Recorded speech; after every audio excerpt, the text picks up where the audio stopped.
সকল ভক্তগণ যখন কৃপা আশীর্বাদ নিল, ঠিক যখন রাত 12টা বাজে তখন আমার বিষ্ণুপ্রিয়া, আমার মহাপ্রভু বিষ্ণুপ্রিয়ার কাছে আসলেন। বিষ্ণুপ্রিয়ার কাছে এসে ডাক দিচ্ছে, প্রিয়া প্রিয়া একবার দরজা খোলো। বিষ্ণুপ্রিয়া বলল, কি এমন গভীর রজনীতে? আমার মহাপ্রভু বলল, প্রিয়া আমি এসেছি, একবার দরজা খোলো। বিষ্ণুপ্রিয়া তার বড় ঘন্টা টেনে দরজাটা খোলেনি। যখন দরজাটা খুলেছে, আমার মহাপ্রভু বলল, প্রিয়া আমি এতদিন পর তোমার কাছে ফিরে এসেছি, তুমি কেন এমন বড় ঘোমটা টেনেছো? বিষ্ণুপ্রিয়া বলছে, প্রভু শুনেছি কেউ যদি সন্ন্যাস ধর্ম গ্রহণ করে আর সন্ন্যাস ধর্ম গ্রহণ করার পরে যদি কোনো রমণীর মুখমণ্ডল দর্শন করে তাহলে নাকি তার সন্ন্যাস ধর্ম নষ্ট হয়ে যায়। প্রভু আমার বদন দর্শন করি, তোমার যদি সন্ন্যাস ধর্ম নষ্ট হয়ে যায়, দয়া করে আমার এই বদন তোমাকে দেখাতে চাই না। মহাপ্রভু বলেছিল, প্রিয়া এই নবদ্বীপের সকল ভক্তগণ আমার কাছ থেকে কৃপা আশীর্বাদ নিল, বলো তুমি আমার কাছ থেকে কি চাও? বিষ্ণুপ্রিয়া বলেছিল, প্রভু তুমি আমাকে দিতে চাও, দয়া জানি না আর কখনো তোমার সঙ্গে আমার দেখা হবে কিনা, প্রভু তুমি আমাকে দিতে চাও, আমি তোমার কাছে একটি জিনিস চাই, দেবে তুমি? মহাপ্রভু বলল, প্রিয়া বলো তুমি আমার কাছ থেকে কি চাও? বিষ্ণুপ্রিয়া বলেছিল, প্রভু তুমি যে যুগল খরমের উপরে দাঁড়িয়ে আছো সেই যুগল খরম খানা তুমি আমাকে দেবে। আমার মহাপ্রভু বলেছিল, প্রিয়া তুমি এই খরম নিয়ে কি করবে?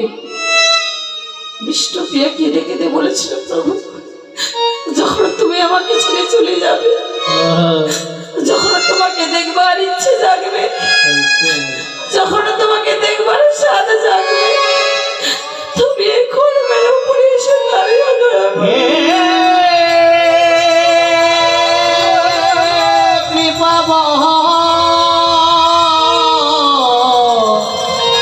করুণা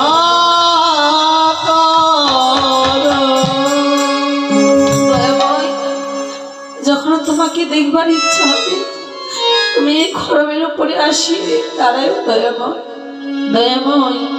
আমি ওই খরম দোকানে আমি কি করব জানো প্রভু? প্রভু দয়াময় হৃদয়ে ধরিব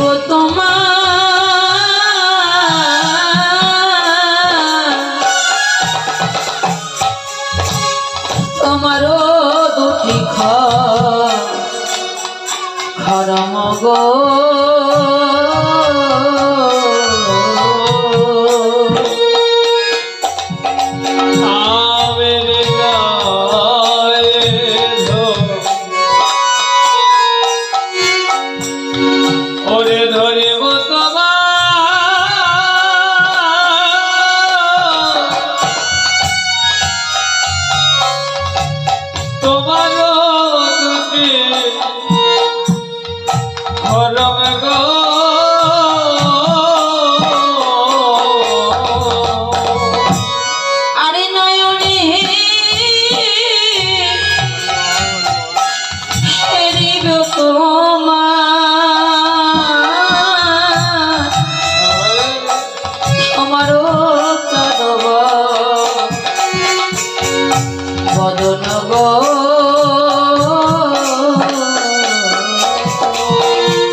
খরম ধোয়া ও আমি নয়ন জলে চর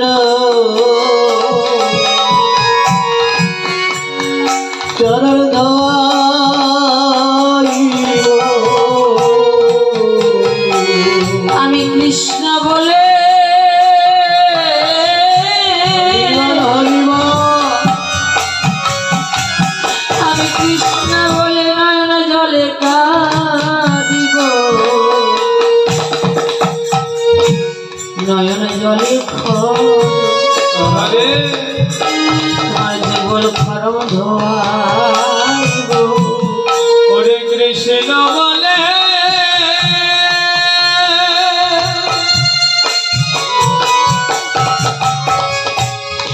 ওরে কৃষ্ণ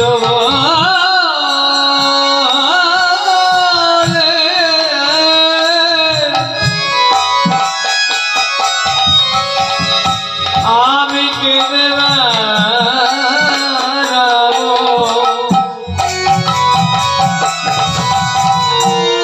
সেদিন আমি নয়ন জলে মারো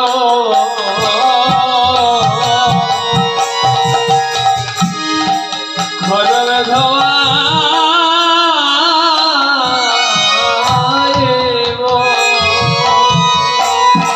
তোমার ভক্তের সঙ্গ যেন প্রভু করিতে পারি আমি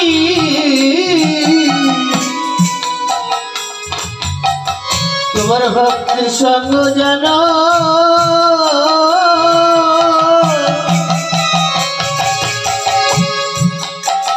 যেন করিতে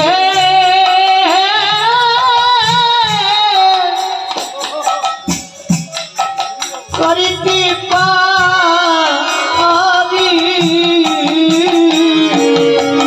তুমি আশীর্বাদ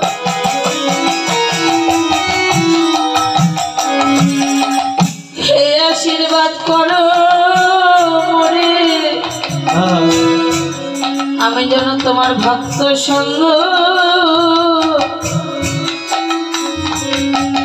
প্রভু করিতে পারি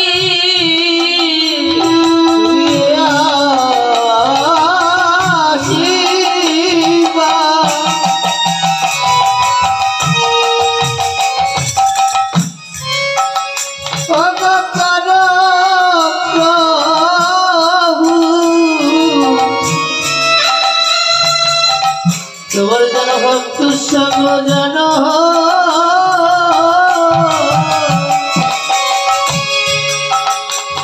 আমি করিতে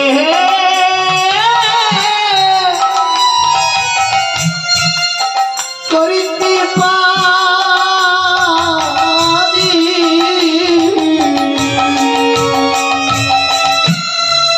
শুধু বিষ্ণুপ্রিয়ার নয় ভক্ত সঙ্গ ছাড়া ভক্তের চরণ ধরে ছাড়া সঙ্গে আর কিছু যাবে বাবা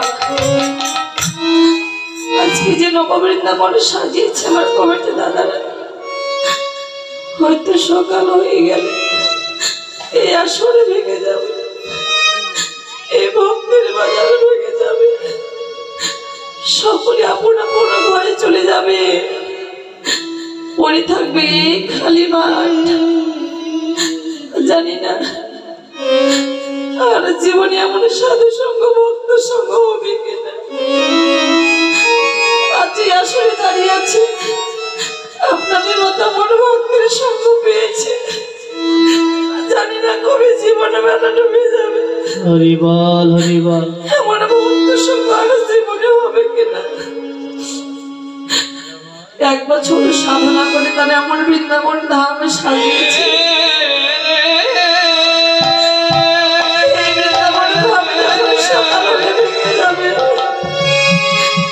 যখন তারা এই জায়গাগুলো পরিষ্কার করবে পরে থাকবে শুধু ভক্তির চরণ ধরে তাছাড়া আর এই মাঠে কিছু করে থাকবে তারা নয়নে জলে মুখ বসে কাঁদবে দয়াময় আবার যেন সামনে বছর ভক্তের সঙ্গ করতে পারে বৈষ্ণবের সঙ্গ করতে পারে সাধুর বাজার বসাইতে পারে বৃন্দাবন ধাম সাজাইতে পারে তারা নয়ন জলে মুখ বসে জীবনে যদি সাধু সঙ্গ নাই বা করলাম যদি কৃষ্ণ মনে নাই কাঁদলাম এই মানব জন্ম হেলায় হেলায় চলে গেলে এই জন্ম আর পাবো কিনা আর বলা যাবে না। মা, তারা দাঁড়িয়ে দাঁড়িয়ে ভিক্ষা করেছে, তাতে দুঃখ নেই, কিন্তু এই আসর ভেঙে গেলে তাদের এই হৃদয়টা ভেঙে টুকরো টুকরো হয়ে যাবে। তারা কতজনের কাছে হাত পেতেছে, কেউ 10 টাকা দিয়েছে, কেউ দেয়নি, তবুও তাদের দুঃখ নেই। তাদের এটাই চাওয়া যে যেদিন আমাদের এমনও ভক্তির বাজার হবে, সেদিন তোমাদের চরণ ধরে যেন পাই। কৃপা মহা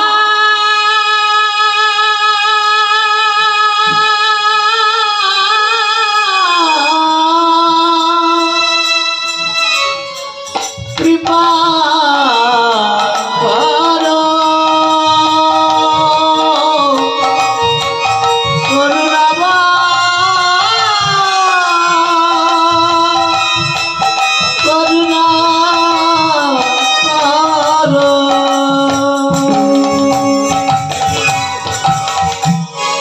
তারা ভক্তিতে দাঁড়িয়ে দাঁড়িয়ে ভিক্ষা করেছে, তারা জানে। দেখুন, বাগানে ফুল ফুটলে ওই ভ্রমরকে ওই ফুল কখনো নিমন্ত্রণ দেয় না, ভ্রমর যায় ফুলের কাছে মধু নেবে বলে। তারা জানে সাধুর বাজার যদি বসায়, সেখানে যখন নাম হবে, যখন কীর্তনীয়রা আসবে, যারা আমার ভগবানকে ভালোবাসে, গৌরকে ভালোবাসে, সেখানে ওই ভক্তরা ভ্রমরের মতো ছুটে এসে সেই ভক্তিরস আস্বাদন করবে। আর বিষ্ণুপ্রিয়া বলছে, প্রভু, আমি ওই যুগল খরম হৃদয়ে ধরে নয়ন জলে বুক ভাসিয়ে কাঁদবো। আর প্রভু, তুমি তো আমাকে ছেড়ে চলেই যাবে। প্রভু, তোমার সঙ্গ আমি পাই বা না পাই, শুনেছি ভক্তির কৃপা হলে নাকি তোমার কৃপা হয়ে যায়। প্রভু, তোমার সঙ্গ নাই বা পেলাম, তোমার ভক্তির সঙ্গ ছাড়া যেন করো না দয়াময়। মা, ওই বিষ্ণুপ্রিয়া আমার মহাপ্রভুর খরমের সঙ্গে বিলীন হয়ে গেছে। এই জগৎ সংসারে যারা আমার ভগবানকে ভালোবাসে, ভগবান তাদের দুঃখ কষ্ট জ্বালা যন্ত্রণা দেয়। ভগবান নিজে মুখে বললেন, যে ভক্ত করে আমার আশ, আমি করি তার সর্বনাশ। তবুও যদি না ছাড়ে পাশ, আমি হয়ে যায় সেই ভক্তের দাসের অনুদাস। তাই ভক্তকে তিনি দুঃখ কষ্ট জ্বালা যন্ত্রণা দেন, তাকে পথের ভিখারি করে দেন, পথের কাঙাল করে দেন। তাই আমার গৌর হরি আজ সেই সুরধনী গঙ্গার কুলে হেমদন্ত বাহু তুলে নয়ন জলে বুক ভাসিয়ে কাঁদছে। যখন নয়ন জলে বুক ভাসিয়ে কাঁদছি, এইদিকে ভক্তগণ শুনতে পেলেন সেই নামের ধ্বনি। সেই সুরধনী গঙ্গার কুলে যখন আমার মহাপ্রভু নাম করলেন, সেখানে নামের ধ্বনি শুনতে পেলেন সেই নবদ্বীপের ভক্তগণ। ওই গৌরাঙ্গের কণ্ঠের ধ্বনি সকলে ভক্ত শুনি, ওই গৌরাঙ্গের কণ্ঠের ধ্বনি সকল ভক্ত শুনি, সকল ভক্ত শুনি। তাই সবে ধ্বনি অনুসারে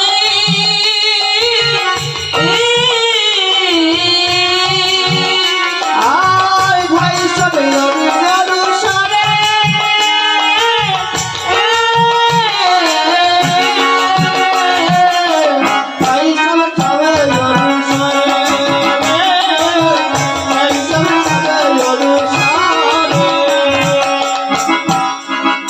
যখন সেই ভক্তগণ ছুটে গেলেন সুরধনী গঙ্গার কোলে, এইদিকে কোনো কোনো ভক্তগণ আমার গৌর হরি দর্শন পেলেন, আর কোনো কোনো ভক্তগণ আমার গৌর হরি দর্শন পেলেন না।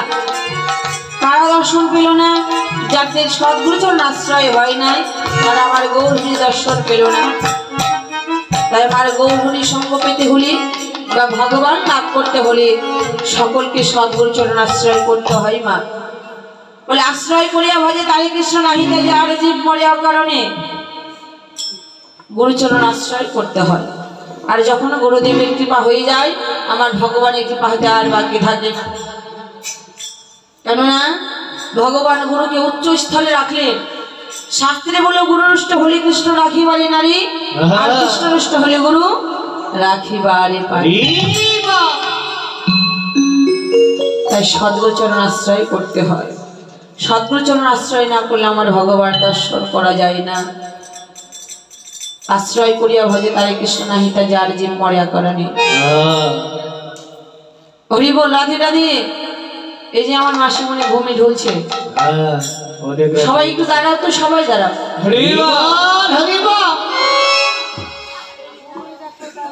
সবাই দাঁড়াও, সবাই সবাই দাঁড়াও।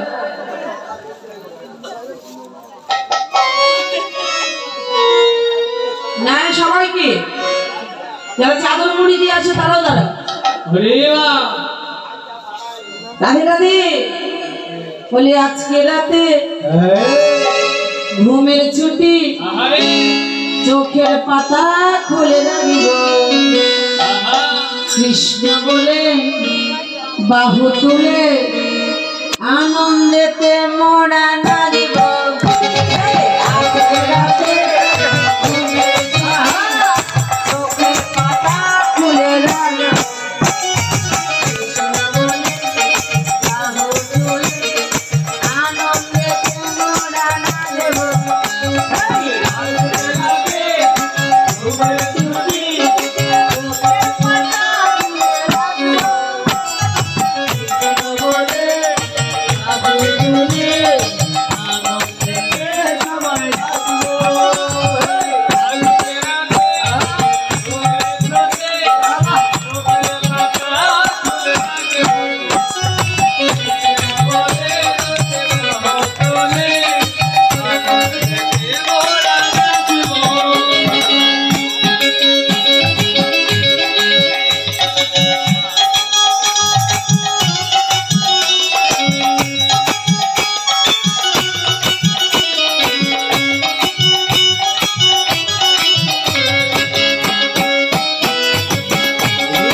আমরা জাগবো না? অবশ্যই। আজকে আমরা জেগে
আদরও জল হ্যাঁ তাদের তারা মনে মনে ভেবেছিল রাশের শেষে নৃত্য দেখতে যাব